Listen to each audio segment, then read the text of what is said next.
Hello again, YouTube. Got another video for you all. Sorry I haven't been uploading anything as of late. I've been quite busy painting away, chipping away at these big paintings. I need to get them done for June.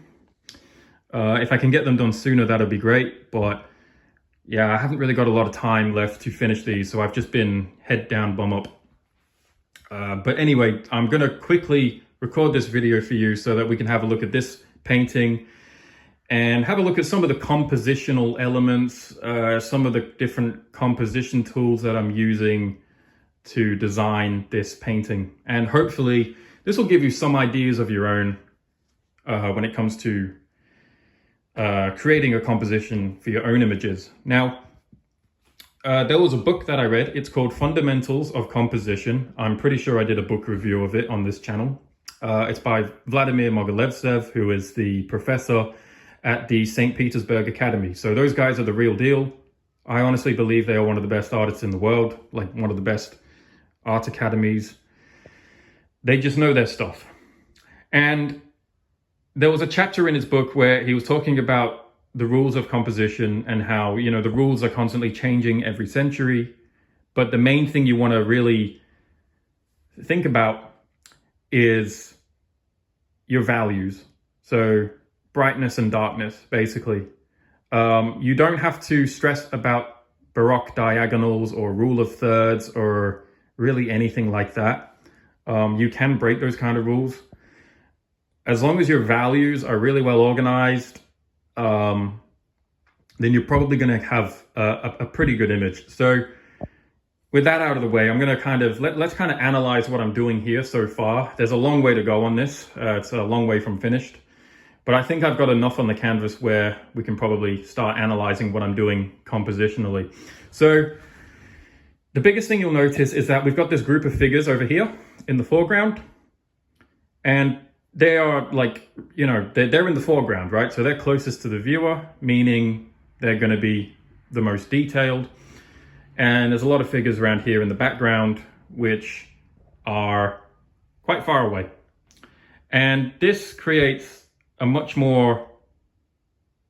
greater sense of perspective. It looks like the painting's actually got a bit of depth to it, which is always a nice thing to have.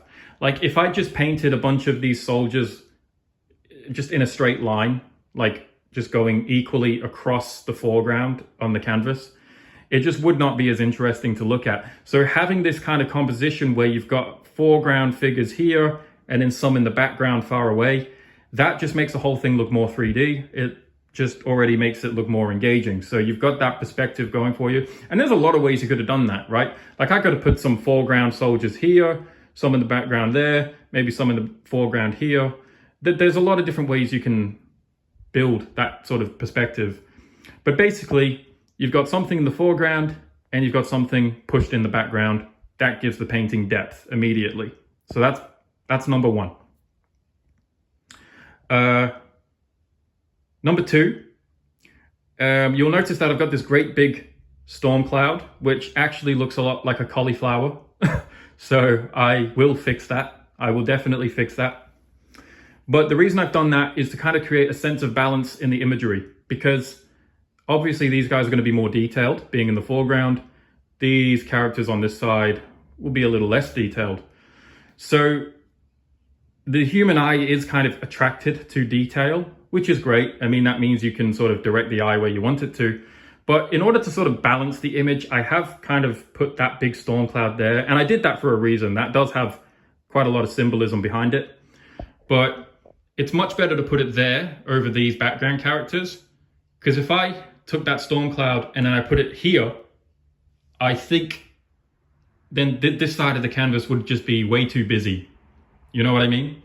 So you always need a little bit of a balance going on. It doesn't have to be 50-50 equal, but you do need to give the viewer a reason to pull their eye back and forth across the canvas. And I read somewhere actually that a good composition should make the viewer's eye sort of travel around in a circle. So it's not staying in one spot, it's actually moving across the canvas, basically in a circle. So it's not wandering off the canvas, their eye is not wandering off the canvas, their eye is not getting stuck in a particular spot. The viewer's eye must continue moving around like that. So let's have a closer look now, because here's another compositional tool that you can use, and that is vibrancy. So you can see I've got these bright yellow shields for the cavalry, and I've kind of painted them in the center of the canvas, just so that I can keep pulling the viewer's eye back in towards the center, you know?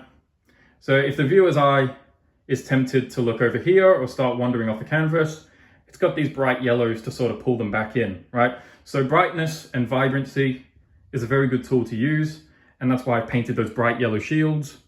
And they do need some decorations on them, but that, again, that's a really useful compositional tool. And I think they kind of stand out against the red shields, as well as the helmets and things, and the greens. Those yellow shields are really popping, so I quite like how they've turned out, even if they're not finished yet. And another compositional tool, this is probably the final one, but it has a lot to do with your characters and the way you're posing them. So the viewer's eye will typically follow wherever a character is looking, right? So if you've got this character, he's kind of looking up at this eagle. Again, that's like a bright yellow color, so that's a good way to get the viewer's eye to look at the eagle. But he's also looking up at it. So if you catch a glimpse of this character, you'll be tempted to kind of follow his gaze. This character on the edge of the canvas, he's actually looking at the eagle as well. I'm just trying to think. I've only just painted him this morning, and I think I've done an okay job, but maybe he needs a bit of work. But basically, his gaze is also looking at the eagle, and that's a good thing to have. I like that he's on the edge of the frame, and he's kind of bringing your eye back into the composition. That's a good technique to have. It's always good to sort of frame your image in that way. That character might also catch your eye as well, because he's staring right at you. That's just a fun little thing that I like to do. But I think whenever characters in a painting are kind of staring at you, you tend to stare back. And again, he's kind of, if I zoom out, he is also sort of located somewhat centrally in the painting. So having a character that's kind of looking at the audience so the audience can look back, again, that also keeps them engaged in the center of the painting. That's kind of the logic that I'm going with there. So I think that's really about it. There's just some quick tips when it comes to composition. So don't worry about Baroque diagonals and geometric tricks. To be honest with you, I don't think a lot of that, I'm not really a big believer in that, to be honest. These big figurative scenes have to be much more dynamic than that.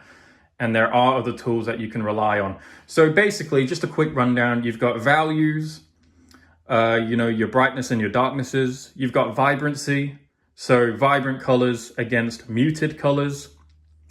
You've also got perspective. That's another useful one.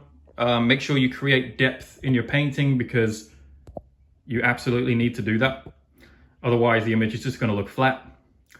And of course, think about where the characters are looking, what kind of poses they're doing. Put some thought into that. Because it is important that you think hard about that and make sure that their poses feel natural as well as interesting to look at, and try and pose them in a way that will encourage the viewer to keep looking around the entire composition. So that's it. Just a quick video on some compositional tools that I'm using. Hopefully you can take a few of those and use that in your own artwork. I need to crack on with this because I haven't really got much time left. So all the best to you. Best of luck to you on your creations. And hopefully I'll get round to putting up another video soon. Take care.